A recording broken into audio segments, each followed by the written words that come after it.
What's up, gang? Stephen Marshall back at you with part two of my fitness tips series. Part one was last week, and I'm going to try to do these 1 week at a time. And other stuff will be in between, more day-to-day stuff. But each week, I'll do the 4-part series. Last week was about where to begin your fitness journey. And what I encouraged for everyone when you're starting is to get strong first. Make strength training your priority, not cardio.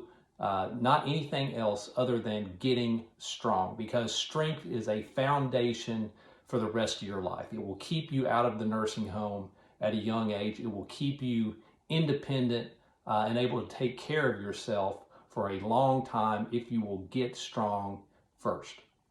Now, that was always my foundation. I've been training hard for over a decade, and strength training has always been my basis. I've done some other things like Olympic lifting, bodybuilding, gymnastics, things like that, but strength training's always been my foundation. In fact, today I'm wearing my Iron Valley Barbell Club shirt. It's a great gym up in Indianapolis. If you're up there, I highly recommend getting in a training session there. Some ridiculously strong people there. And if you're local to Indianapolis, I highly recommend that you make that your primary place to train. But I digress. So today is the second part in talking about some changes that I've made to my fitness journey. For me, cardio has, over the last decade, has been about high intensity, get in, get out, get it done, and move on. Before that, I'd done a lot of running. I used to run a good number of miles each week, and I got burned out on that. I didn't like that. I never really enjoyed it. I always liked being done, but I never really enjoyed the process because I didn't really like cardio. And so I figured out that high intensity cardio, sprinting or HIIT, high intensity interval training, doing something, going all out for a brief period of time, taking a brief rest, and then going all out again, and then repeating that process for 5, 8, 12, 15 minutes, and then being done with it. I learned that was basically more efficient for losing fat, which is most people's goal with cardio. Even though cardio, you think about strengthening your heart, making it stronger and more endurant. That was more efficient for fat loss. And so I just figured I would suffer a lot for a shorter period of time and be done with it. Now, when you're going all out, 20 seconds is a long time, it seems like it.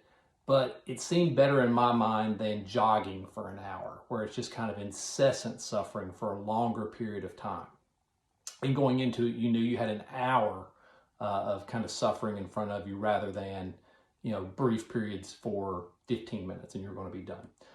But what I learned was, what I have learned over the last several months, is that type of cardio does not translate to longevity of living as well as what's called zone 2 cardio. Okay, now zone 2 cardio refers to your heart rate, different heart rate zones.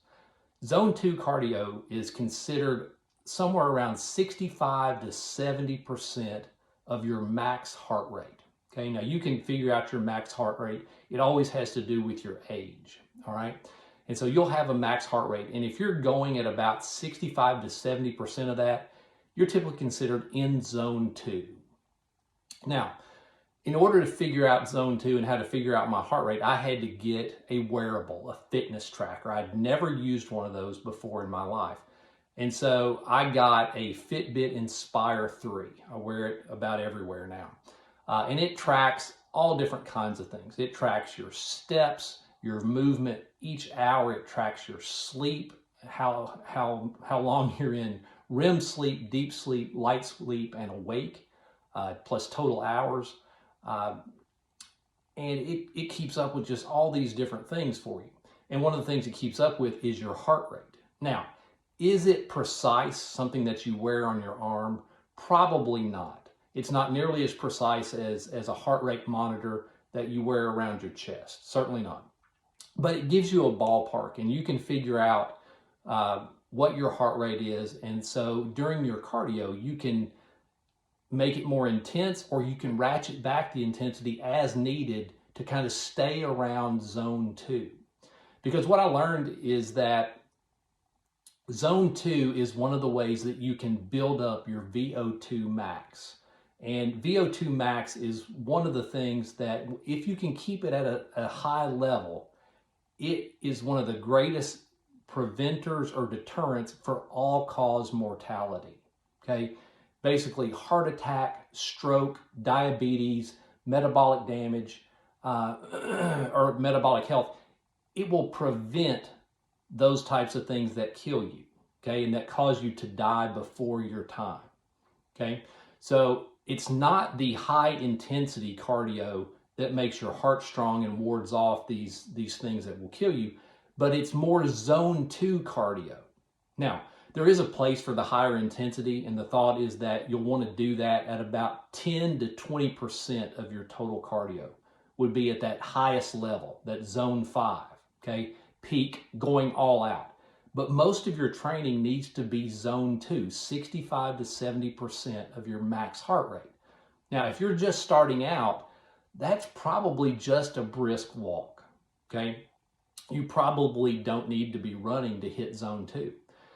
And the way it really clicked for me and made it more attractive to me, honestly, was when I heard one of the gurus on this topic say, look, getting your heart healthy will not cost you pain, but it will cost you time. And so I made a switch in my fitness journey from really not doing much cardio at all. And what I did was the higher intensity, to doing a ton of walking. Okay, and so y'all know me, I work out in the mornings, do strength training, but I added in most evenings just an hour of walking.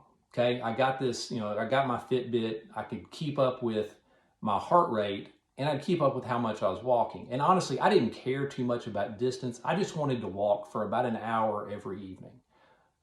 And look, I get it. You may not have an hour in the evenings. I've had a lot of times in my life where I didn't really have a good hour in the evening with all my kids' activities and things like that. But it caught me at a time when life is a little slower paced. And instead of sitting on the couch, I would get out and I would walk. And I got to where I was hitting around 65 or 70 miles every week. Okay. Now, that's overkill. You don't need to do that. I won't be able to keep that up because life is getting ready to speed up for me. But the point was, instead of sitting around, hit the pavement, get to moving, start walking. And these wearables help you keep up with how much you're moving every day. Okay. And so that's one of the things that will also help as we age, is the more you move, the more you're able to move. Okay, that principle of use it or lose it is simply true. And too many of us spend our days sitting. Okay, I'm an attorney, and that is largely a desk job. Okay, and so I had to make it intentional on my part to move every hour. Okay, and that's one of the cool things that these fitness trackers will do. They'll notify you, hey, you need to get 250 steps in this hour. You haven't moved. And it'll notify you, and you can get up and you get your steps in. The other thing that I did was I got a standing desk where I can stand up instead of sitting, and that's not the same as moving, but it keeps you from being slumped over your desk for long periods of time. Okay, and that will help with your mobility in your upper back and what's called your thoracic spine. So there are lots of little things that you can do like that to keep your body moving, to enhance your mobility. But the main takeaway that I want you to have from this is we need to do more zone 2 cardio, okay? That's not sprinting, that's not busting your butt, and it's not just going at the highest levels for long periods of time. But it's about 65 to 70% of your max heart rate, and just do it for as long as you can. Okay, as often as you can. Get that in. Now, that doesn't need to take the place of your strength training. It needs to be in addition to your strength training. And here's the deal. If you're just starting out, if you have to choose between the two, do your strength training. Okay? Now, there's a fantastic book that's just come out. I haven't read it all yet, but I've listened to enough podcasts about it and read parts of it that I know the gist of it, and I know it's fantastic. It's by Dr. Peter Attia. Okay, he's an Egyptian-born doctor, and longevity is kind of his specialty. And by longevity, he doesn't mean living until you're 120. What he means is maintaining the highest quality of life for as long as possible. Okay, he has what he calls training for the octogenarian decathlon. Okay, pick 10 things that you want to be able to do in your 80s and start training for those. And two things are going to happen. You're going to have to be strong, and you're going to have a strong heart. So the strength training recommendations that I gave you in the first video, certainly do those.